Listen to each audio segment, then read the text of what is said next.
2026 भी खत्म हो जाएगा, इनके बारे में बातें खत्म नहीं होंगी। सो मैं चाहता हूं बातों से ज्यादा जोरदार तालियां होनी चाहिए।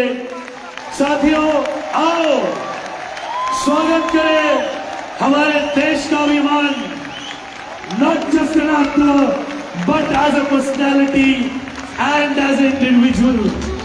Ladies and gentlemen, presenting before you Shri Anupam Kher ji, और ये आज भी अपने आप को एक विद्यार्थी मानते हैं।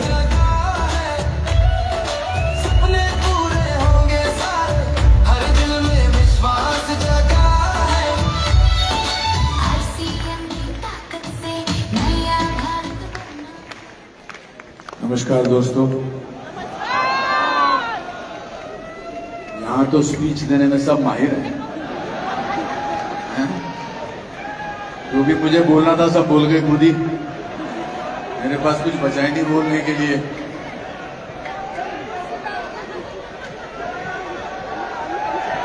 जय श्री राम, भारत माता की, भारत माता की, वंदे वंदे। वाह वाह वाह, क्या बात। आप लोगों की ऊर्जा की भी बहुत तारीफ करनी पड़ेगी। इतनी बार तालियां बजवा ली इन्होंने।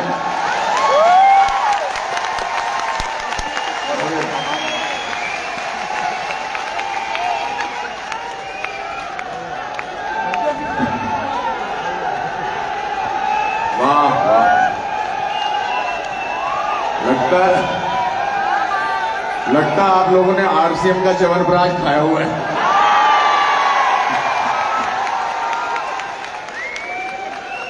ओह क्या बात है, बहुत अच्छा, बहुत अच्छे। एक तो क्या बात, जो भी बोल रहे हो अच्छा बोल रहे हो। मैं यहाँ जब आया सुबह, मैं फ्लाइट से यहाँ पहुंचा तो मैंने सोचा कुछ प्रोग्राम होगा, अच्छा होगा। मगर यहाँ पर आप लोगों का जोश देखकर, छावड़ा साहब आपकी स्पीच सुनकर, सरदार जी आपका जोश देखकर, आपके शब्द सुनकर बड़ा अच्छा लगा मुझे। और मुझे लगा कि अब मैं क्या बोलूं। मगर मैं एक नाटक करता हूं, कुछ भी हो सकता है।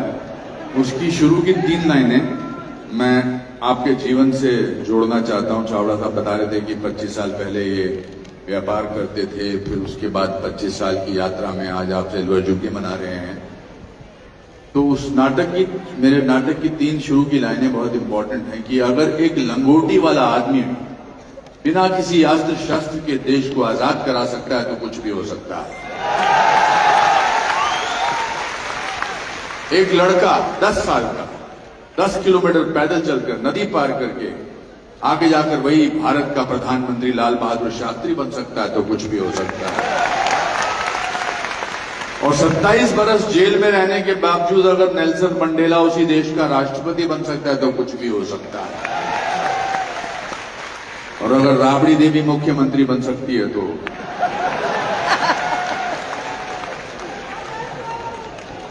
कहने का तात्पर्य यह है,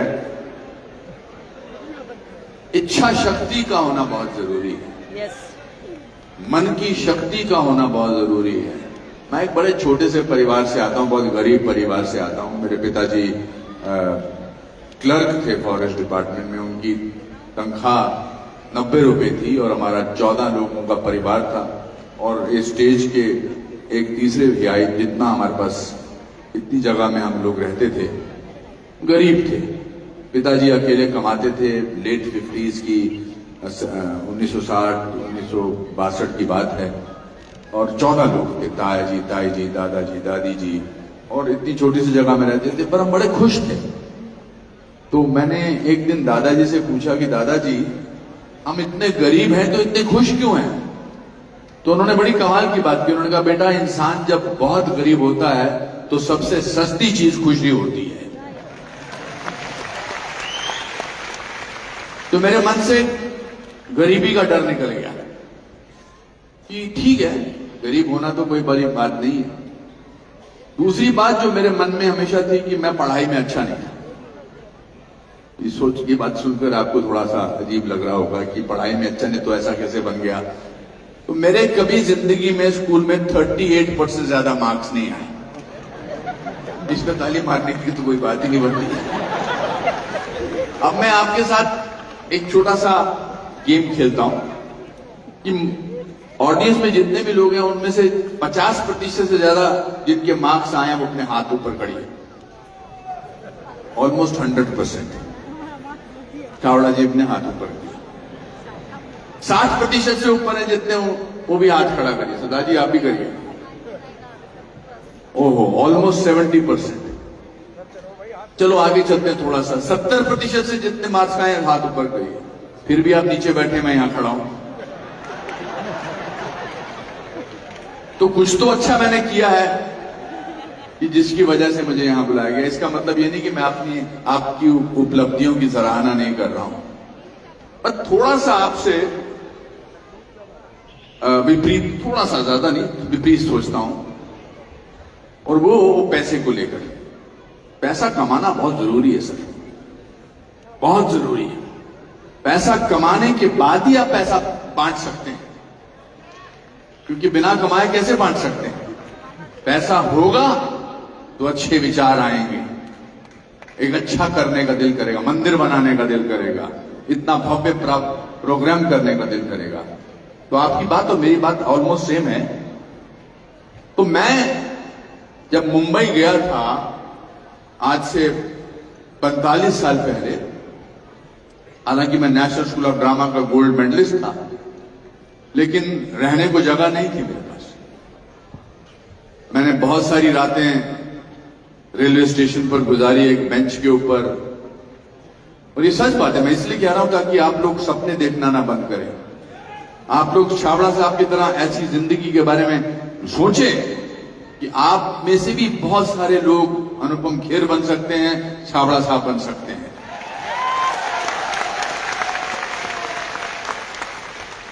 तो मैं काम मिल नहीं रहा था उन दिनों। हेयर स्टाइल ज्यादा इंपॉर्टेंट थे और पढ़ा लिखा आदमी था, गोल्ड मेडलिस्ट था ड्रामा स्कूल से, दिल्ली से।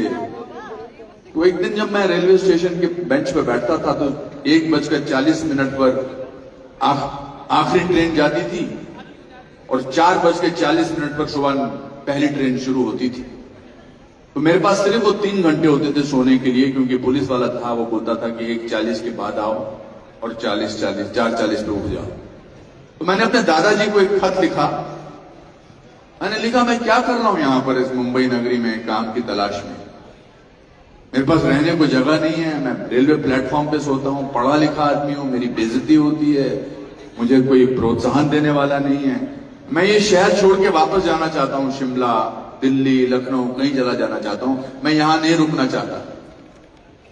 दादाजी ने उस चिट्ठी के जवाब में एक चिट्ठी लिखी मेरे दोस्त के एक एड्रेस पर। उसमें एक लाइन थी जो बड़ी जिंदगी में मुझे बहुत काम आई। उन्होंने लिखा कि बेटा, तूने बहुत मेहनत की है, तेरे माँ बाप ने बर्तन बेचे हैं, घड़ी बेची है, जवाहरात बेचे हैं तुझे पढ़ाने के लिए, तूने गोल्ड मेडल हासिल किया है और तू पिछले 1.5 साल से मुंबई में रह रहा है। थोड़ी देर और रुक जा और याद रख, भीगा हुआ आदमी बारिश से नहीं डरता।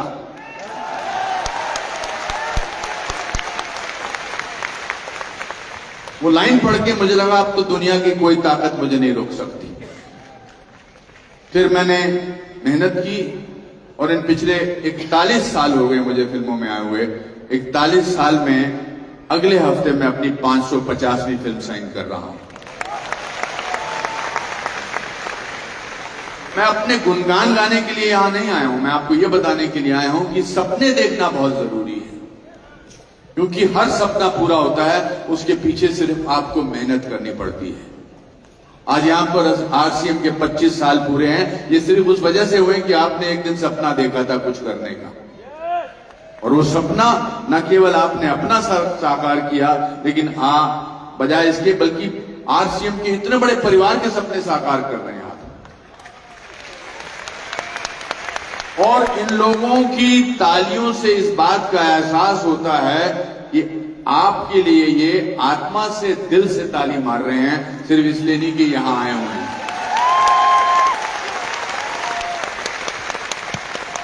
तो आपको, मुझको कितना आशीर्वाद मिल रहा आप सब लोगों का। ये आशीर्वाद, ये प्यार ही मुझे पिछले 40-41 साल से बनाए रखा हुआ है। मैं अंग्रेजी में, मुझे बोलना नहीं आता था, अंग्रेजी मुझे आती नहीं थी। हिंदी मीडियम स्कूल से पढ़ा था, डीएवी हायर सेकेंडरी स्कूल से, ऐसे स्कूल में पढ़ता था जहां टीचर्स बहुत मारते थे, मुर्गा बनाते थे। लेकिन आज जब भी मुझे कोई प्राइज मिलता है, मैं सबसे पहले उन टीचर्स को थैंक यू बोलता हूं, क्योंकि उनके थप्पड़ से, उनके डंडों से मैं आज यहां पहुंचा हूं।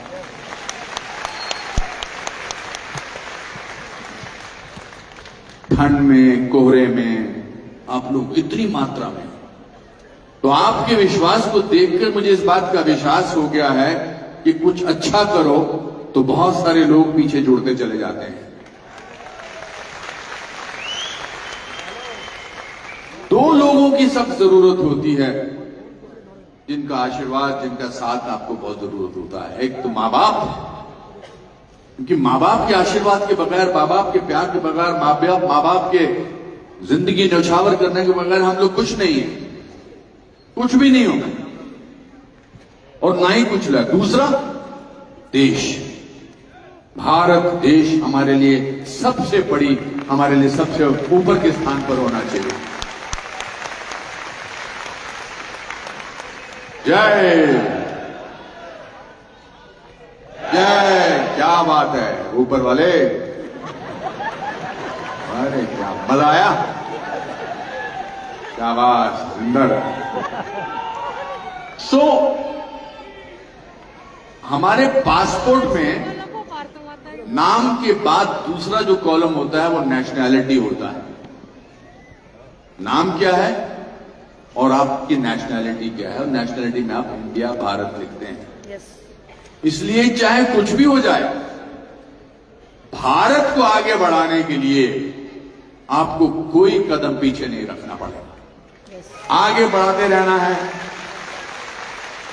और मैं पूरी दुनिया में घूमता हूं, मेरा पेशा ऐसा है, मेरा प्रोफेशन ऐसा है कि मुझे पूरी दुनिया में घूमने का मौका मिलता है और मैं पूरी दुनिया में घूमा हूं। लेकिन भारत जैसा देश कहीं पर भी नहीं है और ना कभी हो सकता है।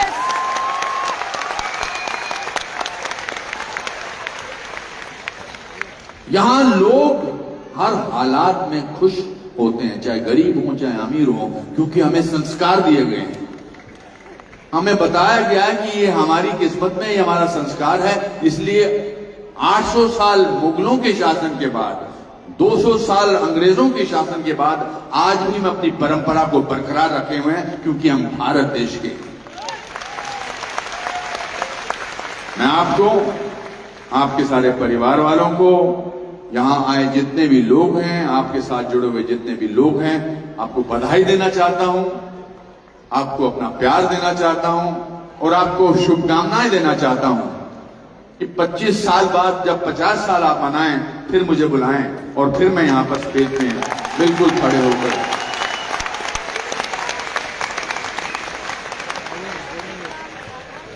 बहुत बहुत। अब आपका मैं एक वीडियो बनाऊं जरा अच्छा सा,